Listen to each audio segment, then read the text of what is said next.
जय श्री कृष्ण दोस्तों, आप सभी का हमारे चैनल पर स्वागत है। जगन्नाथ के महाप्रसाद की अद्भुत कथा। यह महाप्रसाद कैसे इस संसार में आया, इस संबंध में चैतन्य मंगल में एक कथा आती है। एक दिन नारद मुनि कैलाश पर्वत पर शिव जी के दर्शन करने पहुँचे और उन्होंने श्री कृष्ण एवं उद्धव जी के बीच की वार्तालाप कर वर्णन उनके समक्ष किया। इस प्रसंग में उद्धव जी भगवान के महाप्रसाद की महिमा गान करते हुए कहते हैं, हे भगवान, आपकी महाप्रसादी माला, सुगंधित तेल, वस्त्रों और आभूषणों और आपके उच्छिष्ट भोजन को स्वीकार करने से आपके भक्त आपकी माया शक्ति पर विजय प्राप्त कर लेते हैं। ऐसा उद्धव जी महाप्रसादी का वर्णन कर रहे थे। दोस्तों, इस कथा को सुनने से पहले हमारे चैनल को लाइक, शेयर एंड सब्सक्राइब अवश्य कर दें, जिससे ऐसी ही रोचक कथा हम आपके लिए आगे भी लेकर आ सकें। यह सुनकर नारद मुनि कहते हैं, हे कैलाशपति, यह सुनकर मेरे हृदय में भगवान विष्णु का महाप्रसाद चखने की तीव्र उत्कंठा जागृत हुई। इस आशा से मैं बैकुंठ गया और पूर्ण भक्ति भाव से माता लक्ष्मी की सेवा करने लगा। 12 वर्षों तक सेवा करने के पश्चात एक दिन माता लक्ष्मी ने मुझसे पूछा, नारद, मैं तुम्हारी सेवा से अत्यंत प्रसन्न हूँ। तुम मनचाहा वर मांग लो, मैं तुमको वही वर दूंगी। यह सुनकर नारद जी ने विनय भाव से कहा, हे माता, अनंत काल से मेरे हृदय में इस बात को लेकर पीड़ा है कि मैंने आज तक कभी भगवान विष्णु के महाप्रसाद का आस्वादन नहीं किया है। कृपया मेरी यह अभिलाषा पूरी कर दीजिए कि मैं भगवान विष्णु के महाप्रसाद का स्वाद चख सकूं।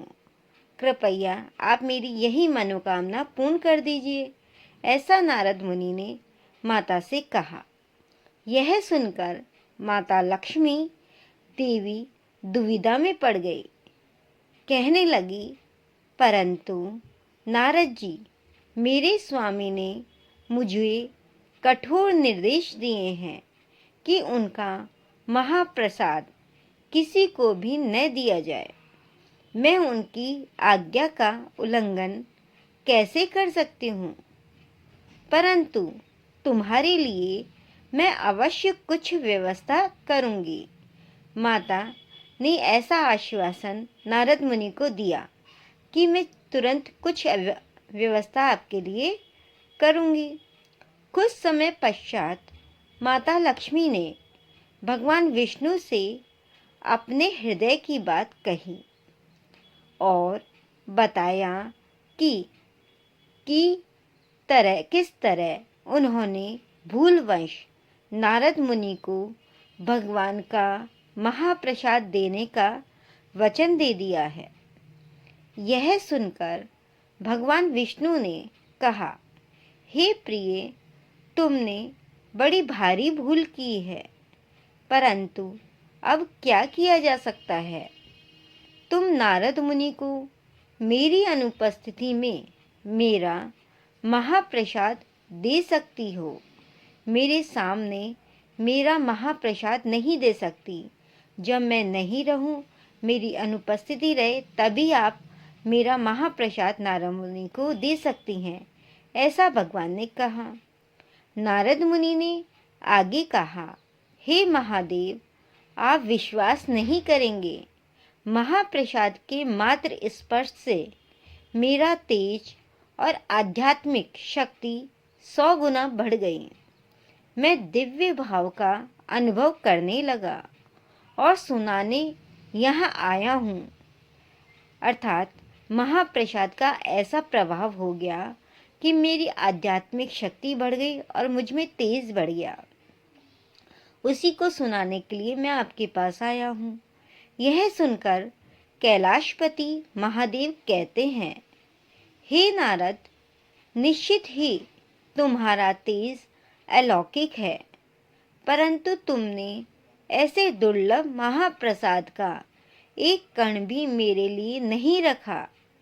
यह सुनकर नारद मुनि लज्जित हो जाते हैं, परंतु तभी उन्हें स्मरण हुआ कि उनके पास अभी भी थोड़ा महाप्रसाद बचा हुआ है। उन्होंने तुरंत उसे महादेव को दिया, जिसे उन्होंने अत्यंत सम्मानपूर्वक स्वीकार कर लिया। जो नारद मुनि के पास थोड़ा प्रसाद पड़ा था, रखा हुआ था, वो उन्होंने महादेव जी को दे दिया। उसे ग्रहण करते ही श्री कृष्ण प्रेम में मस्त होकर भगवान शिव नृत्य करने लगे। उनके नृत्य की तिरकन से हिलने लगी। जब उन्होंने नृत्य किया तो पृथ्वी उनकी थिरकन से हिलने लगी और भूकंप सा महसूस होने लगा। तब भयभीत होकर माता पृथ्वी ने माता पार्वती से महादेव को शांत करने का निवेदन किया। वह मुश्किल माता पार्वती ने शिव जी को शांत किया। अर्थात बड़ी मुश्किल से माता पार्वती ने शिव जी को शांत किया और फिर उनसे इस उन्मत्त नृत्य करने का कारण पूछा कि आप इतने भाव विभोर होके यह नृत्य क्यों कर रहे थे। तो शिव जी ने इसका कारण बताया। यह सुनकर माता पार्वती रुष्ट होकर बोली, स्वामी, आपको महाप्रसाद मुझे भी देना चाहिए था। क्या आप नहीं जानते, मेरा नाम वैष्णवी है। आज मैं प्रतिज्ञा लेती हूँ कि यदि भगवान श्री हरि मुझ पर अपनी करुणा दिखाएंगे तो मैं प्रयास करूँगी कि उनका महाप्रसाद ब्रह्मांड के प्रत्येक व्यक्ति, देवता और यहाँ तक कि सभी प्राणियों को भी प्राप्त होगा। ऐसा माता पार्वती ने उस समय प्रतिज्ञा ली।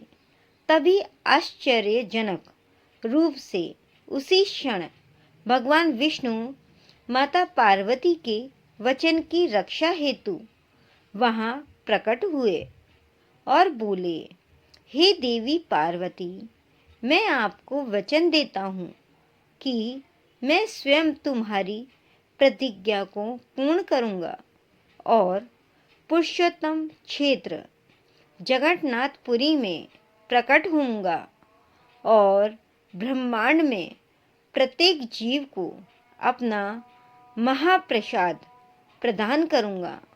उन्होंने ऐसा विश्वास आश्वासन माता पार्वती को दिया। इसलिए आज भी जगन्नाथ मंदिर में भगवान जगन्नाथ को भोग लगाने के पश्चात सर्वप्रथम प्रसाद बिमला देवी, जो कि माता पार्वती के मंदिर में, पार्वती का मंदिर है, उसमें अर्पित किया जाता है। और यही कारण है कि कोई भी भक्त प्रसाद कभी भी अर्चा विग्रह के सामने बैठकर ग्रहण नहीं करता।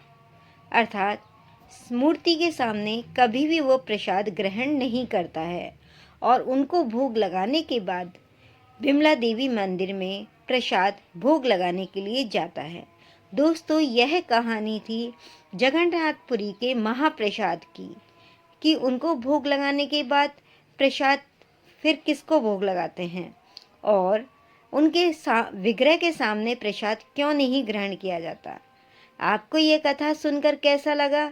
अच्छी लगी हो ये कथा तो कमेंट बॉक्स में कमेंट करके जय श्री हरि लिखना ना भूलें। जय श्री कृष्णा दोस्तों।